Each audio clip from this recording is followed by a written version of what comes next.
We are live. Welcome everybody to Too Sweet Converse episode 19. I am Nico. What's up, guys? Greetings all, Steve-O here. What up? Wild card. What's up, everybody? EJV here. All right, so we're one episode away from episode 20, and with this being a big weekend, maybe it's Monday this past weekend, depending when this recording does go up. It's All Out weekend.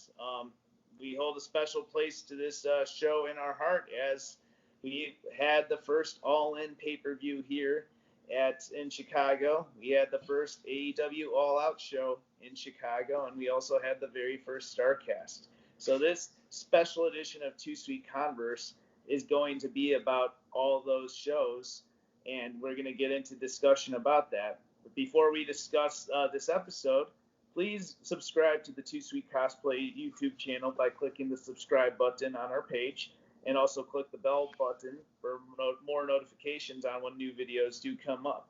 So getting right to it, we're going to talk about the convention side of things. We're going to do a Starrcast recollection. So guys, what are some of your favorite moments from the two Starrcasts we've held? I believe it was Starrcast 1 and Starrcast 3. And what are some of your favorite wrestlers that you have met at the Starrcast conventions? Who would like to give this one? I'm just going to say this because Nico should go last because I know what kind of stories he's going to go. I'm just suggesting there too, but I guess if I'm talking, I might as well take the ball first. So. All right. All right.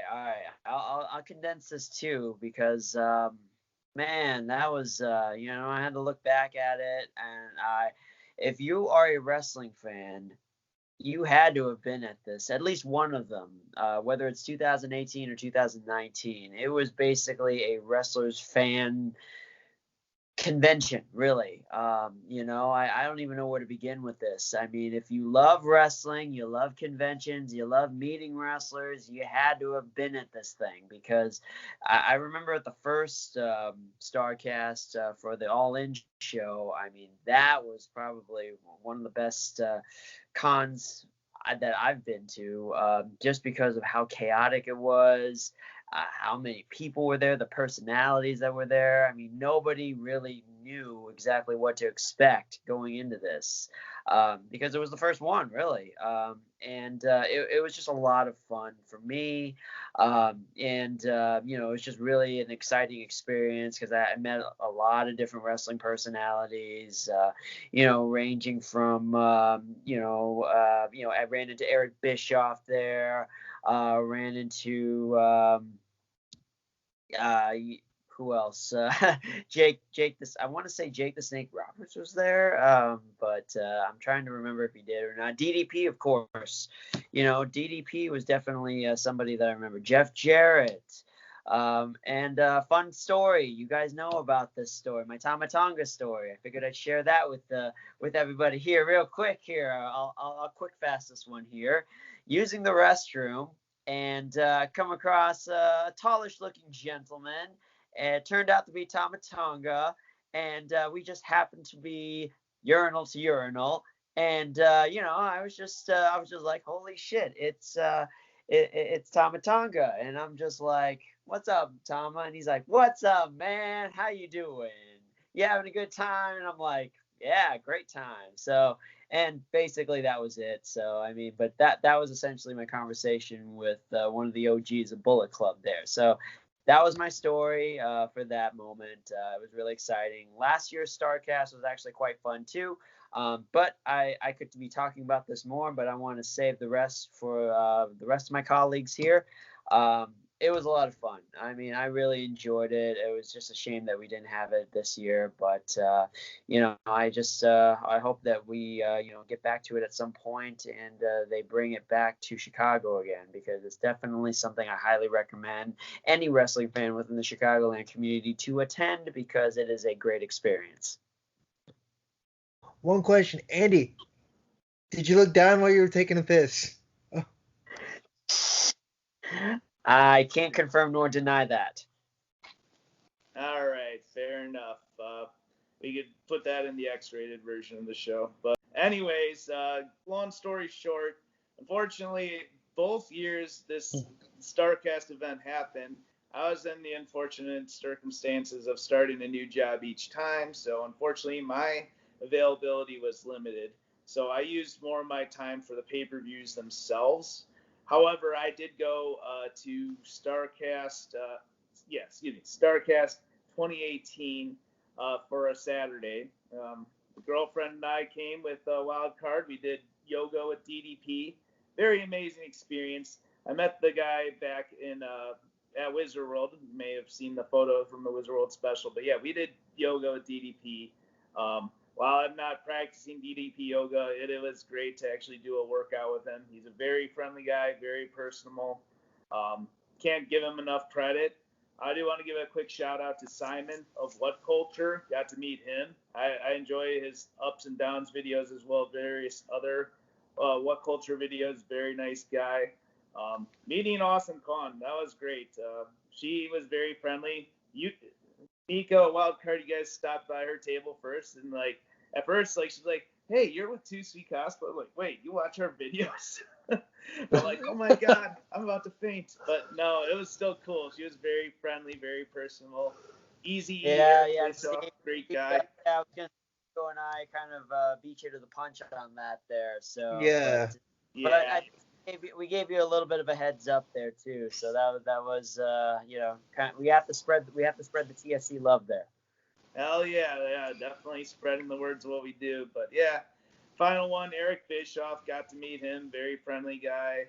Unfortunately I missed his panel. He said that, but he's like, hey, come on over and get a photo with me, like, because you missed that.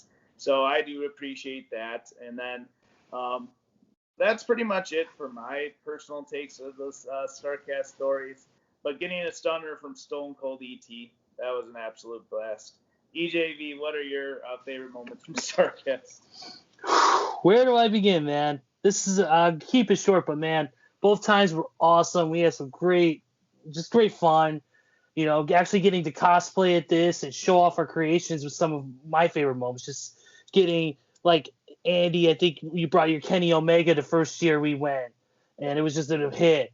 I brought my Marty Skrull, and that was a huge hit. Oh, actually, for the first Starrcast, I actually brought my Young Bucks one. Oh yeah, one was Kenny Omega. Yeah. Oh yeah, the Young Bucks. Yeah, and it was fun because probably one of my favorite moments out of the whole convention was, out of the first one, I have to say, would be meeting Marty Skrull with the Skrull gear on.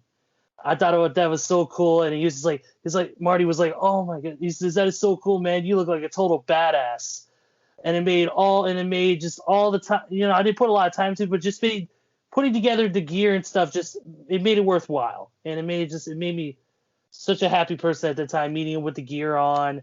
Another favorite moment of mine for the first one has to be, I think it was the night before All Out.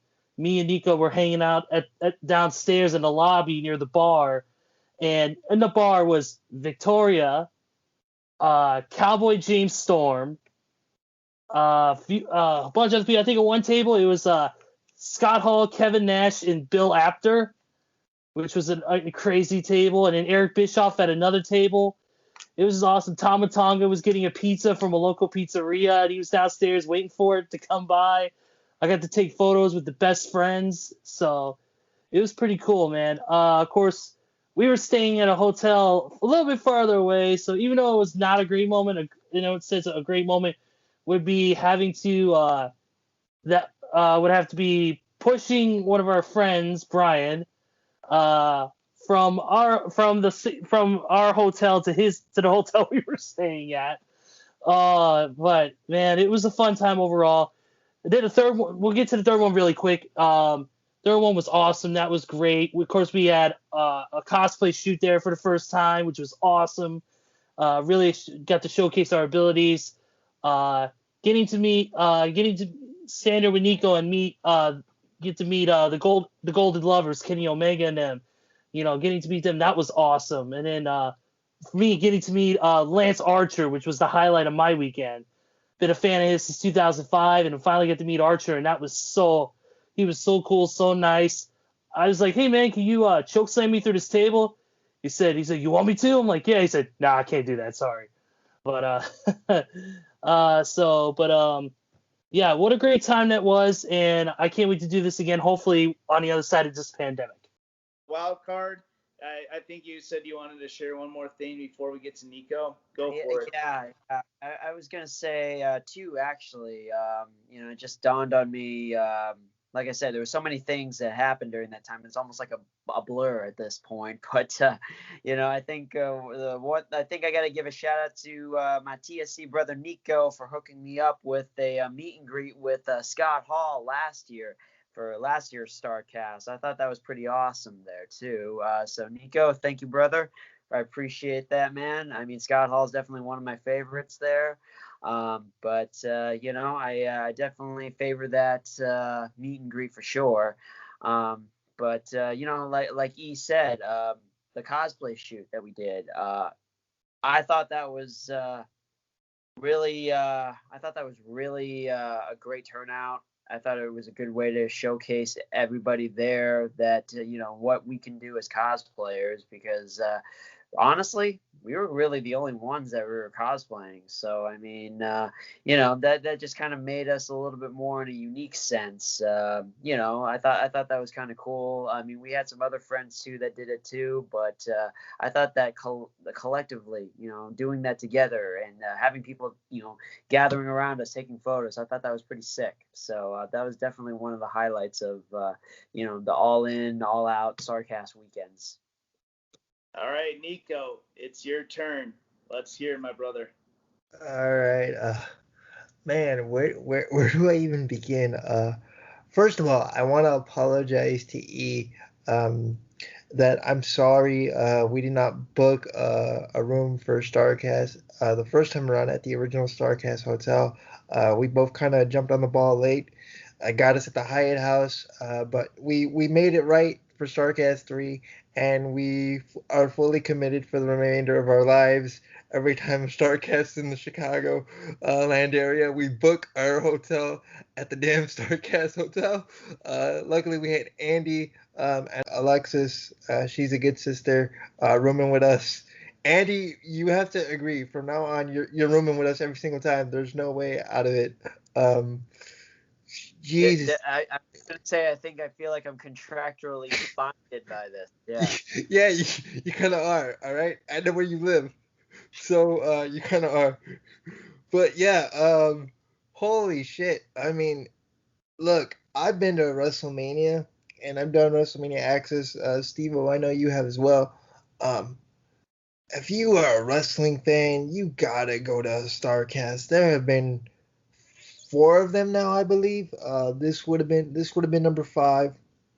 Well, the one in Vegas would have been 5. But there have been 4 so far. You got to do a Starrcast if you call yourself a wrestling fan. I have so many stories. The first one will always be my favorite, just because it's the first. It was the first one ever. And you never forget your first. I know that sounds like an old cliche, but because everyone was learning, basically as they went along. But everybody was real cool. Quick shout out to some of the staff members. Of course, got to give love to Conrad Thompson. He's the guy who booked all of it. Conrad, brother, if you ever hear this, thank you so much on behalf of all of us. Please bring Bret Hart the next time you bring Starrcast to Chicago. That's my number 1. I need that. Dave Hancock, Allison, I cannot remember her last name, but she's a total sweetheart. She was working the front desk at Starrcast 3, the help desk. Sean, who's one of the guys in the room that was helping out. There are a bunch of other staff members. Zane, real cool guy, saw me a lot. I was like, God damn it, Nico, you're here again. But man, favorite memories. I know everybody knows about MJF roasting me, so that's up there, obviously. But a favorite memory for me, it's the first Starrcast. It's the roast of Bruce Pritchard's going on, but I'm at the bar with E. We're sitting at the bar, E's talking to a girl, and I'm just there like a third wheel, and I'm like, what the fuck am I doing here? all of a sudden my buddy Brian comes up to me. You guys know Brian. He's like, hey, the roast of Bruce Pritchard's going on in the other room. Let's go. And I go check it out. Pat Patterson is singing. It's hilarious. The roast of Bruce Pritchard ends. I get to meet Bruce Pritchard at the end of the show because I just go up there and nobody stops me. Bruce Pritchard takes a picture with me, gives me an autograph. Hunky dory. I go back out to the bar to meet with E. There's Pat Patterson and Gerald Briscoe. We're just chilling at the bar. All of a sudden, Pat Patterson's like, hey, get this young man a beer. And I got a beer from Pat Patterson. I'm taking a picture and drinking a beer with the first ever, Intercontinental Champion. That to me was a cool moment. Driving in the rain and my chair dying out in the rain because as soon as I walk out of the hotel and I have to walk back to my hotel, my chair dies out in the rain and the sprinklers go off by that garden area that's right there by the Hyatt Hotel. So I'm literally drenched. He's trying to push me and Brian through the rain it was hilarious. All of a sudden, got to get back the next day. It's raining cats and dogs, and I can't get my chair wet because if my chair gets wet, it gets fried. But I gotta meet the Kenny Omega Kota Ibushi meet and greet because they changed the time first thing in the morning because Kota Ibushi's got to catch a flight the next day that I was supposed to meet Kota Ibushi. So I'm hauling ass because it's like, oh shit, they changed the day and the time for Kenny Omega and Kota Ibushi. Fuck, I was gonna sleep in a little bit. Keep in mind, if you go to a Starrcast, you will get no sleep. Especially if you're rooming with us. For the record, we're always looking for a fourth. That seems to be interchangeable for the hotel room. I know Steve-O doesn't do the hotel because of his work schedule, but we need a fourth guy always. But just so many fun stuff. Meeting Austin Aries and Austin Aries being cool and taking pictures with all of us individually and separate. I know, Steve-O, you're not a big fan of Austin Aries, but he's cool with me. For me, meeting Sting, who's one of my all-time favorites, and getting to chat with him for a few minutes because before I got to meet Sting, they had to change the camera lens. Meeting who else? Rey Mysterio. That was a cool moment for me. Just just so many awesome moments as a wrestling fan. I could keep going. Joel Gertner cut a promo. The quintessential stud muffin cut a promo on me, put me over. That to me was hilarious. But just so many great memories. Starrcast, if you're a wrestling fan, you gotta go to Starrcast. I'm sure they'll be back once this whole, once we get back to going to conventions in this pandemic era that we are all now living in. Definitely looking forward to it. I'll be ready. I know E and Andy will be ready. And then plus, not only with Starrcast, but you also got to remember, with it being Labor Day weekend, there are other wrestling shows going around that weekend as well. So it's a big wrestling weekend, and the fact that a big promotion like AEW is choosing Chicago or the Chicagoland area, you got to check it out. Very nice. And yeah, when Starrcast and all of those events do return to Chicago, I definitely want to be a part of it. Knock on wood that I'm actually going to be more available this time around. I thankfully had WrestleMania access previously, so that gave me my wrestling fill. But I want part of that Starrcast action. I really do. And also, just going to throw this out to the staff at Starrcast. We want to help make cosplay an even bigger presence. If you guys are interested, please do reach out to us. We would love to help highlight cosplay in a bigger way. I know there is a demand for wrestling cosplay, so we would love to help make it happen. We love your shows. The guys can't say enough about it. We want to make cosplay a big theme at Starrcast for the future shows to come. So give us a call, email, you name it. So going into the next part, we're going to talk about All In and All Out 2019 memories. So they're quite a hell of a show each year we had. All In was a nice collection of various wrestling promotions, not just AEW or what would become AEW. Meanwhile, AEW All Out was a blast. So share your thoughts on what are three of your top favorite matches from each of the events in your opinion, And just let us know what you thought about each event if you have a preference. Who'd like to take this one? EJB? Sure. When they announced All In, all of us got tickets and we were able to go. It was almost like it was fate that Too Sweet Cosplay would be there in some form or fashion.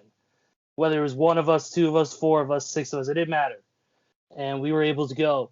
When we walked into that arena full of fans and we saw that stage set up with the Bullet Club logo up on the screen, we were like, this is absolutely the coolest thing that we've ever been to in our lives.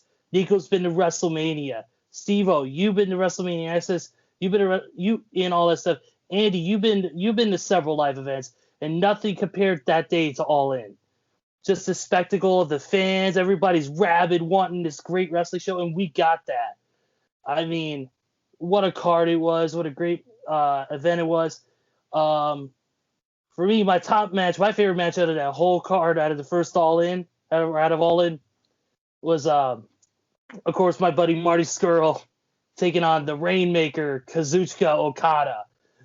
For me, it was awesome because it was Marty versus Okada, but to see that Okada entrance with the money coming down, Okada out there, and the crowd going nuts.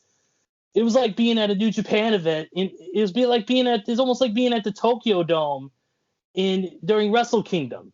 And it was so awesome to see Okada out there ready to go. And then them two having that match. Jay Lethal, Black Machismo, I thought that was pretty cool. With the ROH World title on the line, I thought that was really cool. That was a great match.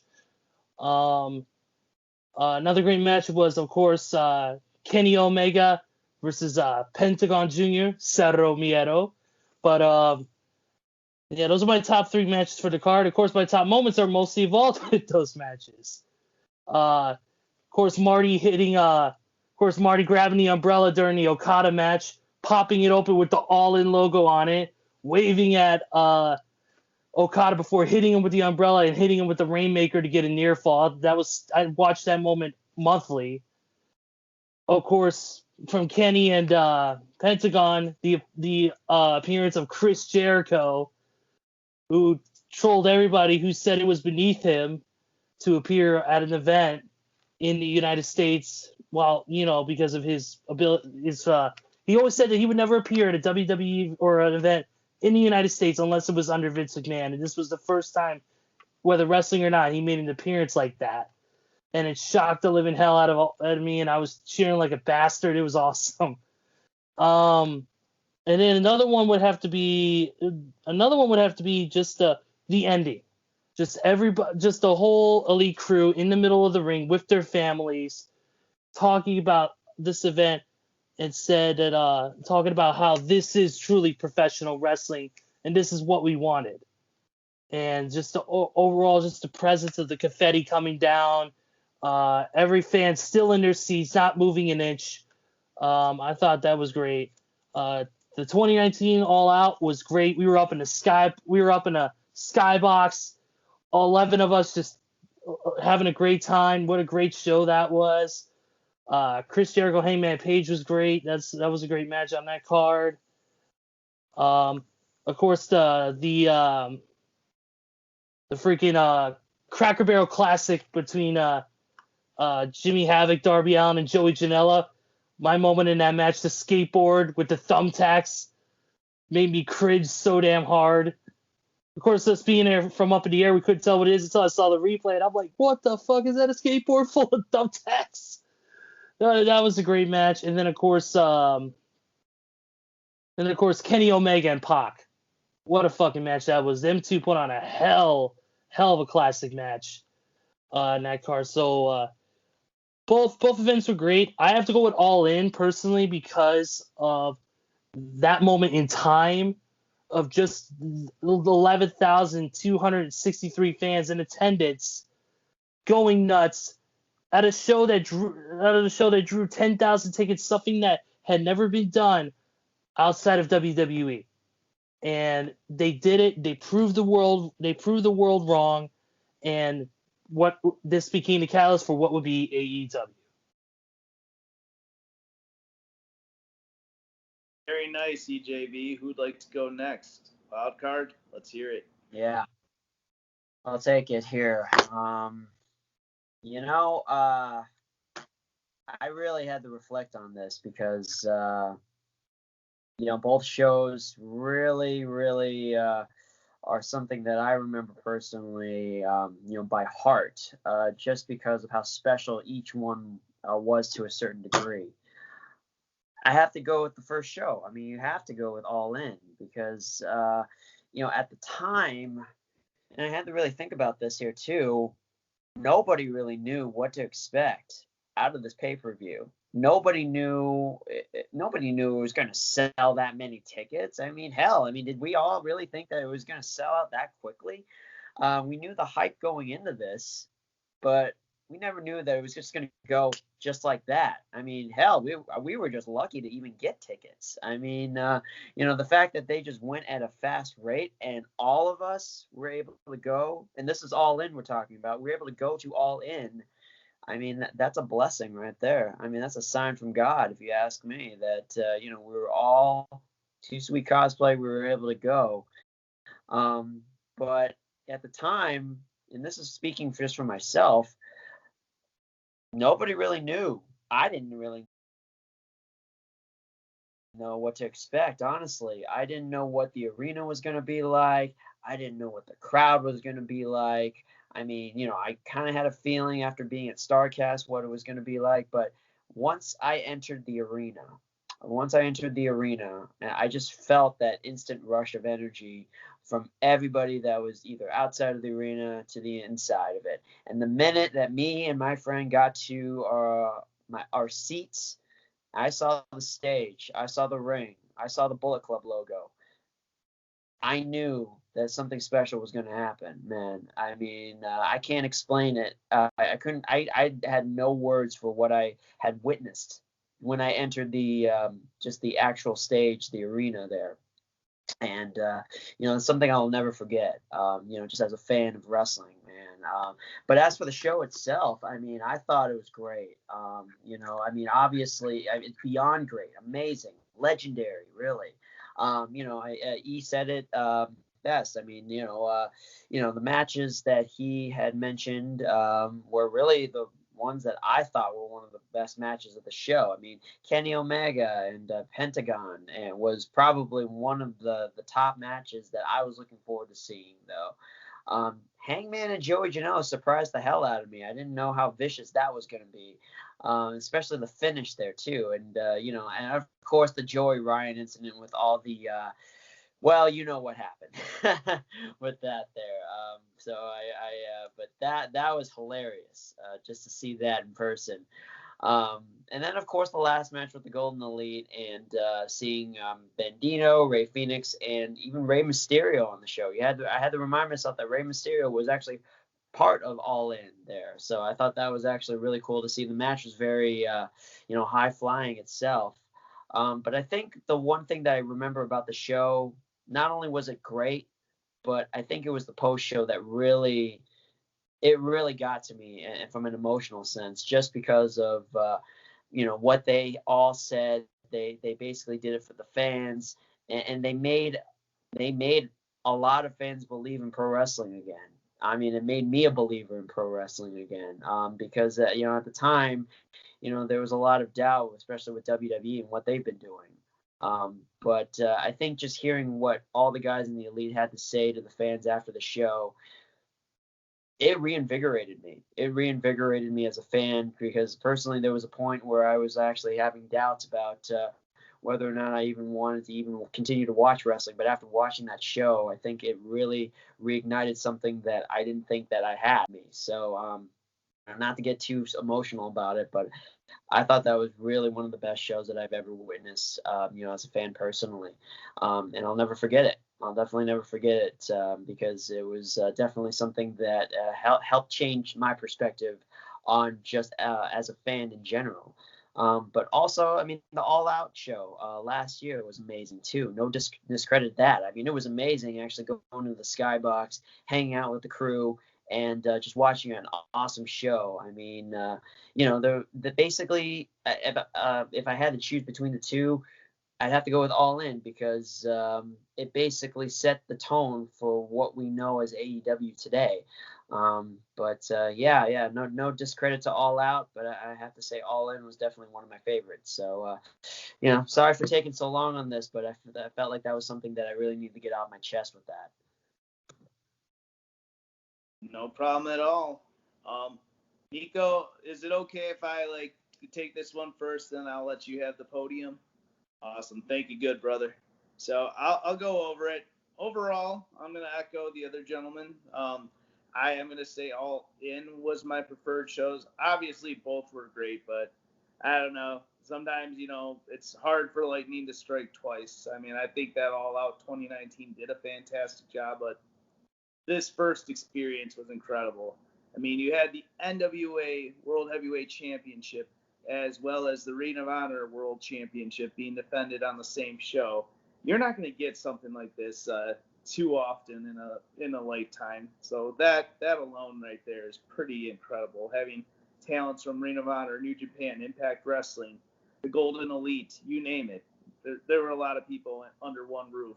And it may be a while. We may not even see that within AEW. So that alone probably just sells All In. And yeah, just the fact of how we all just had to get tickets, the struggle to get it, but we all ended up going. So that was a fantastic feeling.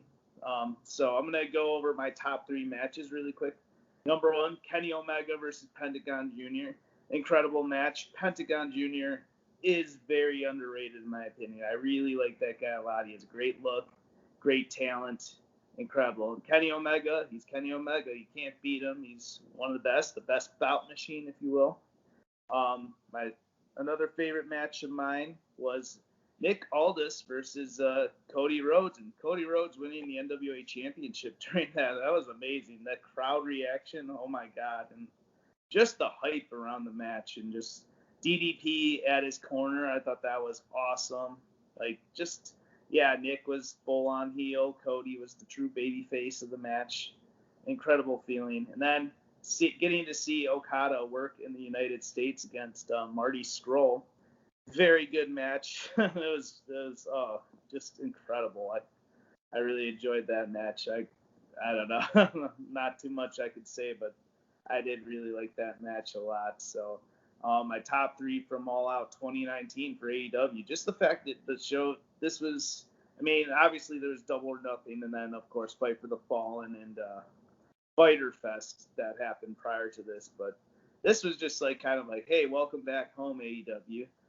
Just coming back into Chicago and having some awesome matches. Number 1, of course, Chris Jericho versus Adam Hangman Page. Great way to close out the show. I thought that was fantastic. While I was thinking Hangman was going to win, I can't dispute having Chris Jericho be the guy to be the first AEW champion. World-renowned wrestler, very popular, definitely brings the mainstream attention to AEW. You can't go wrong with that. Him being the first ever AEW World Champion. Another match I enjoyed. Let's see. I'm just kind of pulling up the list. Lots to choose from here. I did enjoy, I would say, Joey Janela versus Jimmy Havoc versus Darby Allin. That was a great match. Just the back and forth, the giant ass Cracker Barrel, too freaking hilarious. And finally, another match. I'm gonna go with Kenny Omega versus Pac. I was kind of bitter towards Pac because he kind of messed things up for Double or Nothing. So I was really rooting on for Kenny to defeat him. He didn't win, but I was still happy to see that match. Both men put on a hell of a show. So, I mean, I could go into some great detail as well for both shows, but I enjoyed both immensely, and I can't wait for them to return to the Sears Center or even to the Wintrust Arena eventually over time. I miss the AEW shows. Nico, go ahead, man. First of all In was clearly the way better show than All Out. Just the idea of All In and the whole concept behind it and the buzz of whoa, is this really happening? I remember I had graduated the day before I had my graduation ceremony. So the next day, they're like, oh, they're gonna do this thing at at freaking Pro Wrestling Tees, and I'm going I'm like, dude, let's go. Like, I'll just go in my freaking cap and gown. I got out of my ceremony about 3 o'clock, and I went to dinner with my family. There was already a line at the Pro Wrestling Tee store by like 5, 6 o'clock in the evening. There was already a line forming the day before the tickets went on sale for All In, and I was just like, holy shit, you know. So tickets go on sale, and like I'm trying to get them on my phone and on my computer, and there's no way I can get in. And I'm like, no, no, no, like I can't miss this show. Like this was gonna be my graduation present. Luckily, by the grace of God, good brother Stevo and Raquel were able to get 2 extra tickets. Steve was texting me like, "Do you want me to get these tickets? They're not handicapped accessible." I was like, "Dude, just get the freaking tickets. I'll figure the rest out later." I'm like, "Just get them, just get them, just get them, just get them." He gets the tickets. I'm like, oh, Jesus H. Christ. I get 1 extra ticket. I was only able to get one. I need at least two because, of course, I got to get someone to go with me. Because E gets his ticket, but he doesn't get one for me. And I'm like, motherfucker. Like, okay, what do I do now? So, like, I get Steve to give me two. I still got the one. And I'm like, shit. Maybe I'll sell it. Luckily, I found out a good brother of mine wasn't able to get a ticket. I immediately was like, here, dude. Don't even pay me. Just here. Like, let's just enjoy wrestling because we're gonna witness something special. The day of All In, we're at Starrcast. Ezra and I leave Starrcast early because like let's just go back to the hotel. Let's just chill. Let's get our gear. Let's go relax. My mother's there waiting at the hotel. I've been calling you guys all day. We're like, what are you talking about? She's like, you look like a mess. Nico, Ezra, why do you let Nico look like this? She's yelling at me. She's yelling at Ezra. She's hitting me upside the head. I don't know why. But they drive us to All In. And what was cool, because I had the extra ticket, I was able to go with my little brother. Um, Keep in mind, remember, these tickets are not disability seats. So the entire time, before leading them to All In, I'm emailing the Sears Center, like, hey, how do I go about this? They're like, just show up. We'll take care of you. I go with my little brother. By the time we get there, the show is starting. SCU and the Briscoes was the first match on the pre-show. So they're getting into the ring. I'm getting my tickets. The girl goes, just go here. It turns out my tickets are dead center of the ring for All In. And I'm on a platform. So, like, nobody is above me. So, like, if you stand up, you're not blocking my view. And I'm perfect, dead center of the ring. It was awesome. And I'm there with my baby brother, who you guys know is my entire world. There aren't many things that I can, like, share with him. So to be able to share that moment with him, I put it in my post the other day, celebrating the anniversary of All In. So be able to share that with him. That was so freaking cool. So that to me was awesome. Favorite All In matches? For me, number one has got to be Cody Rhodes versus Nick Aldis for the NWA World Title. The reason why that's my number one is because of the story behind it. For me, what makes wrestling so cool and so fun, and why I love pro wrestling so much, is the storytelling. I don't care if you can wrestle an hour. I don't care if you wrestle with your hands in your pocket. Well, actually, I care. I wish you didn't do that, but it's a different story for a different day. To me, it's all about the story. The story was very simple. Nick Aldis is the NWA World Heavyweight Champion. Cody Rhodes' father, the American Dream, Dusty Rhodes, if you will, has history with the NWA and the history of the National Wrestling Alliance and that lineage and the meaning of that title. To hold that championship meant so much to both men. The build leading up to the All In, I thought it was so great. And then the entrances. Watch this back, that entire match, with the entrances, and tell me you don't understand the beauty that is professional wrestling after seeing it. To me, that's my number one for All In. My number two was Marty Scurll versus Okada. But the fact that I got to see Okada wrestle which is something I never thought I'd see because I don't see myself going to Japan anytime soon. God damn, the aura that man brings. And keep in mind, he wasn't doing the full Rainmaker thing. I mean, he decided to bust it out that night. He was doing the Balloon Maker, which is weird as hell in New Japan. But he decided to come out with the Rainmaker gear and the red hair and seeing the money fall. By the way, Ezra, I think you still have my Okada buck. I want that, please. I need that for my collection. The fact that I got to see Okada wrestle and the story with him and Marty Scurll, where nobody's giving Marty Scurll a chance.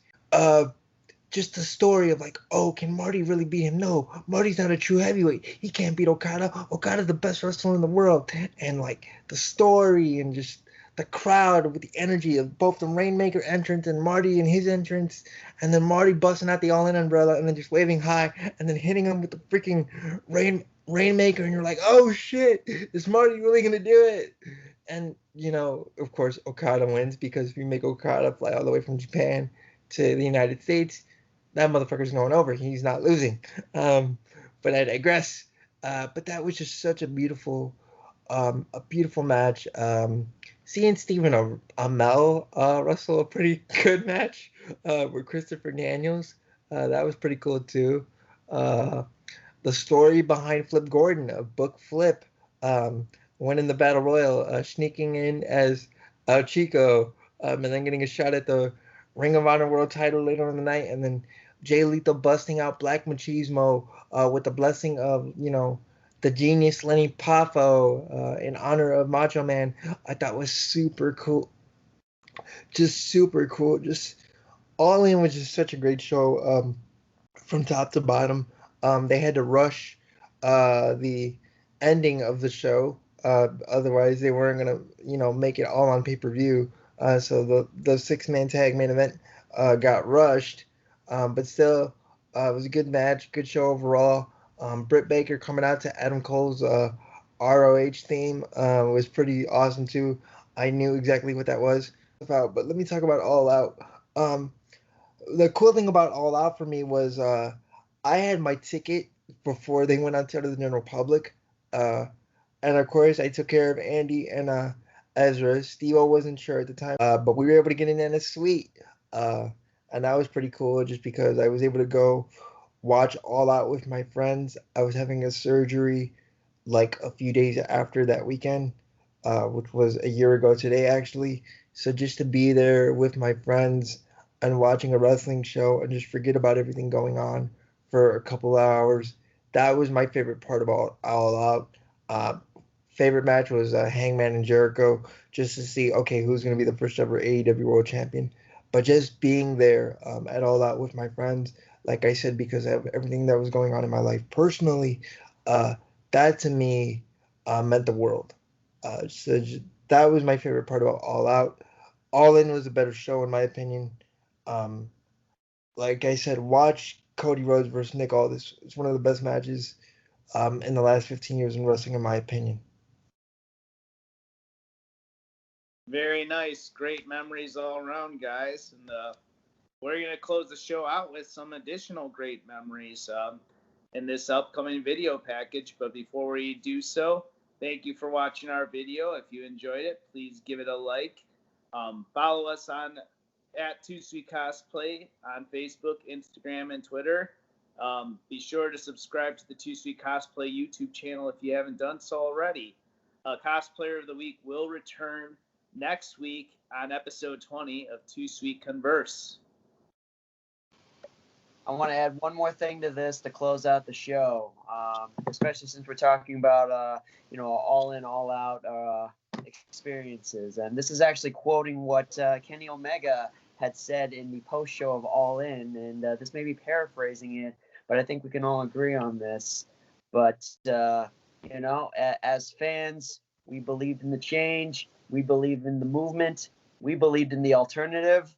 And guess what? Much like AEW, Too Sweet Cosplay, we're going to continue that. And for now, we say goodbye and good night. Bang.